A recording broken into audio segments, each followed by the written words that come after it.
আপনারা কি জানেন কিয়ামতের ময়দানে আল্লাহর কাছে বান্দা কোন আমল করলে হিসেব ছাড়া জান্নাতে যাবে? জানেন কেউ? বলতে পারেন কেউ?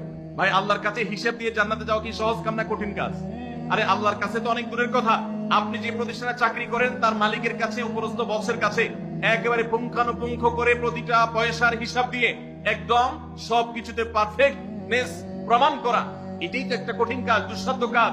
সেখানে সারা জীবনের হিসাব আল্লাহর কাছে দিয়ে পাই পাই করে তারপর আপনি জান্নাতে যাবেন, বিষয়টা এত সহজ না।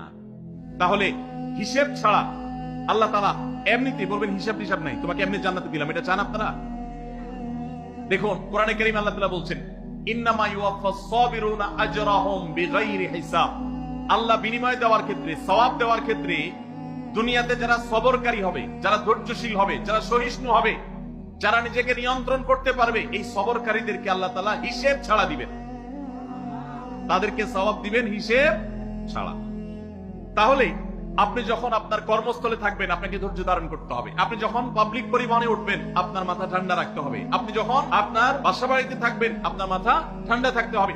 মাথা গরম হয়ে যায় যাদের, হট মেজাজ যারা, কথায় কথায় মাথা গরম হয়ে যায়, ধৈর্যহীন হয়ে যায়, যেখানে সেখানে গন্ডগোল বাধায় দেয়, মারামারি বাধায় দেয়, ধৈর্য সহ্য বলতে কিছু নাই, এই লোকগুলো কিন্তু এই সৌভাগ্যবান মানুষদের কাতারে শামিল হতে পারবে না। ঠিক একই ভাবে দাম্পত্য জীবনে সুখী হতে হলে সবর এবং শুকর, এই দুইটা মূল মন্ত্রের কোন বিকল্প পথ খোলা নেই। সেটা স্বামীর জন্য প্রযোজ্য, স্ত্রীর জন্য প্রযোজ্য।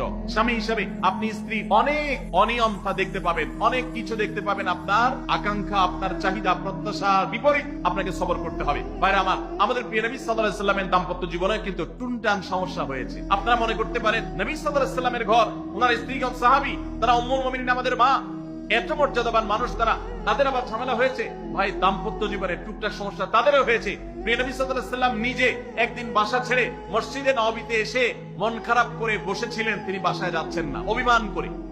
ওমর রাদিয়াল্লাহু তাআলা আনহু বিষয়টা বুঝতে পেরে তার মেয়ে যেহেতু নবী সাল্লাল্লাহু আলাইহি সাল্লামের স্ত্রী, তিনি সেখানে গিয়ে ভেতরে প্রবেশ করে তার সাথে কথা বলে তথ্য উদ্ঘাটন করে সেটা মিটমাট করার ব্যবস্থা করেছেন।